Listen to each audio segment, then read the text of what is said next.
Hello, friends. My name is Tabitha. Well, my family, they call me Biddy. But my friends in the marketplace and in politics call me Dorcas, my Greek name. Thank you very much for the invitation to be here with you this morning and share my story of mystery and of hope. Perhaps I may inspire you. My genuine motivation is that you too will come to believe that Jesus can set you free, can give you new life, just as I received. You know, there is nothing special about me that I should have received this new life. Nothing set me apart. Nothing in particular made me stand out among my friends, among my community of faith, or in my bustling town of Joppa. I did not warrant special favor. In fact, I deserved the consequences of death. But I received life. In fact, I hope you too will open your hearts to enter in with me, and don't wait until it's too late, like I almost did. Let me tell you my story. So in my hometown, Joppa, I grew up in privilege. And I say there was nothing special about me, but that's not how I always felt. Joppa is the port town through which goods and services are transported to Jerusalem. And my Abba's Abba was a merchant. And my Abba was a merchant. But my Abba had no sons. And I grew up enjoying the comfort of the power and the prestige of my family's wealthy position. I thought I was special, and I liked it. As a young girl, I vowed to keep my family's wealth and position for myself. It would have been unheard of for a girl to have these ambitions, so I kept them to myself. And I watched, and I waited, and I learned. And I was crafty. I learned early that favor fell upon me when I made my father proud. Tabitha, you are smart with these numbers. It will be helpful when you have a husband to run our business for us. Biddy, what good ideas you have about increasing our profits. You will run our household very well when your mother and I pass. But I did not want to run a household. And I did not want to marry, for I intended to run the business. And I did. It was a struggle at first to be accepted in the marketplace as a woman, but I was patient and persistent. And when my business grew, my respect among my peers grew, and my influence grew. I found that acts of charity brought me even more power and influence. Please don't misunderstand me. I was grateful for the stability and security that I experienced so that I could share my wealth in my community of faith. I enjoyed the freedom, and I felt no hesitation in giving generously from my abundance. But I reveled in the accolades because ultimately it benefited the bottom line. Very few people really saw my heart. Of course, my employees knew where the boundaries of my generosity were drawn. There was just so far I was willing to go. My security came first. The financial security of my company was the priority that truly motivated my public image.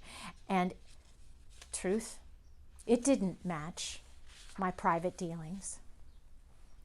It was my competitors who knew my true heart. They knew about the shortcuts that I took to obtain significant discounts on materials with no regard for how they were resourced, manufactured, or transported. Why did those details need to matter to me if I was getting my materials cheap? My competitors also experienced the consequences of the dealings that I had with local Roman officials. They resulted in larger and more lucrative contracts, and my profits soared. I was crafty indeed.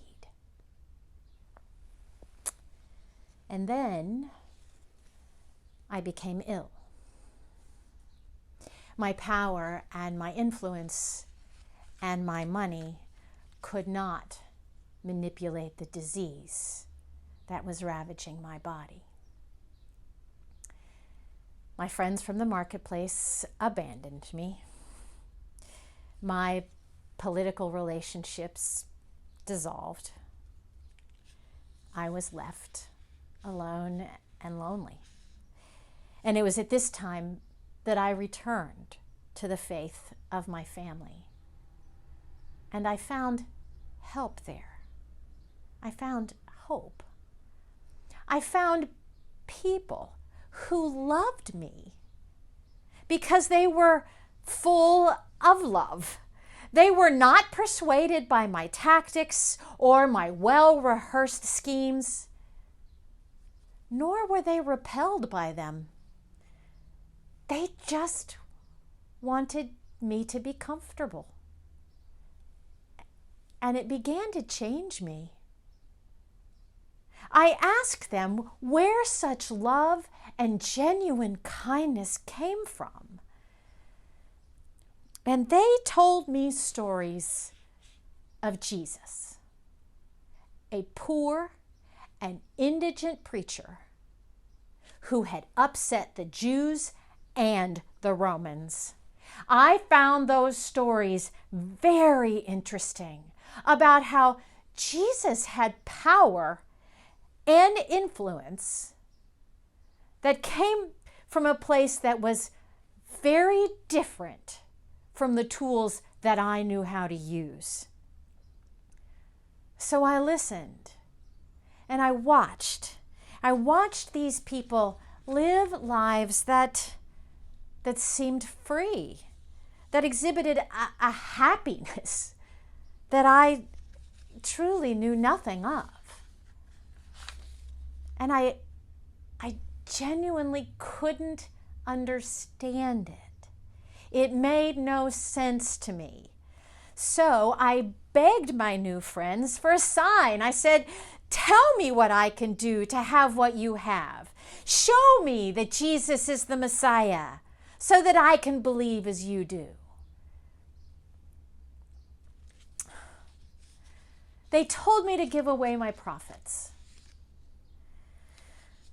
Well, that was a lot. It was more than I could do. And so they said, "Well, why don't you give something away?" So that seemed more palatable to me. So I could give away something from all that I had. So I did.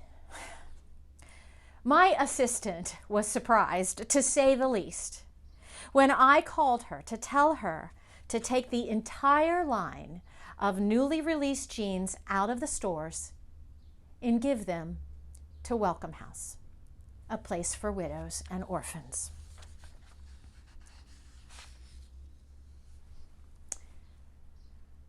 But the real surprise came when I was near death. My body was racked with pain. and it was producing this stench and foulness. And a young widow who had no home and small children to take care of, wearing a pair of my jeans, washed my body. And she combed my matted hair. And she sang me a love song. I closed my eyes in humiliation and shame for the pain that I had caused,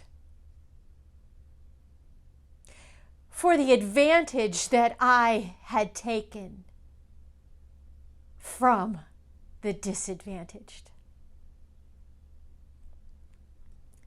My heart broke as I breathed my last. But here I am. I stand before you today and I live. I live in the mercy of love, in the grace of God, in a fullness of life that has been restored to me from brokenness that was made whole.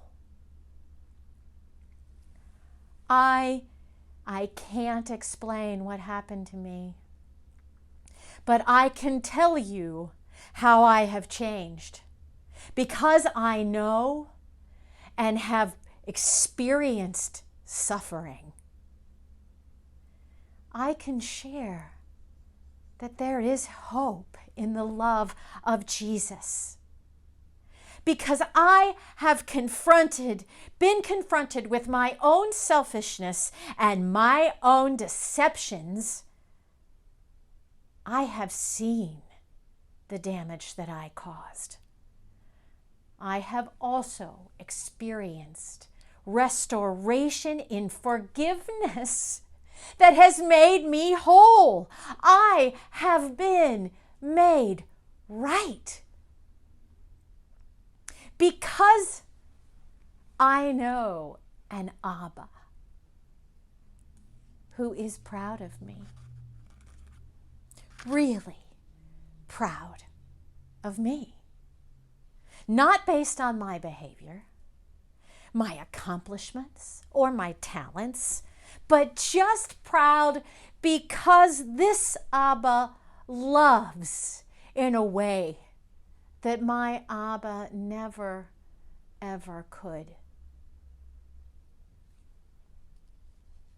Mostly I'm changed because I have been touched by eternity. My security is no longer made sure by how much money or power or influence I can amass in my own ambitions and manipulations, but is found in a love that will never let me go. I know love, deep and eternal.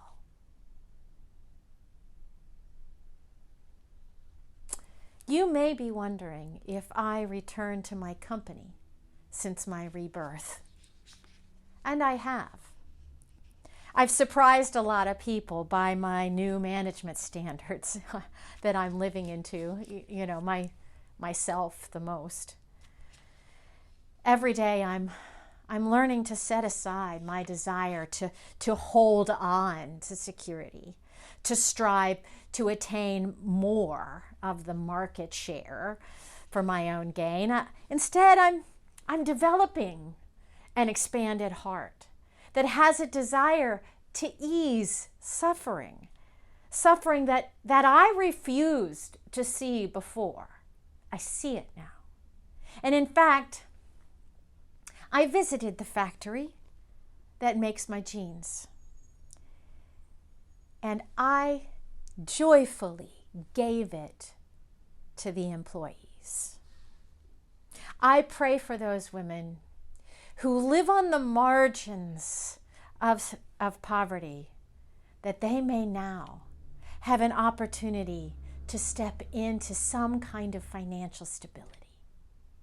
But mostly I pray that one day they will know the peace of spiritual freedom that comes in dying to myself and believing in Jesus as our last hope and our only hope.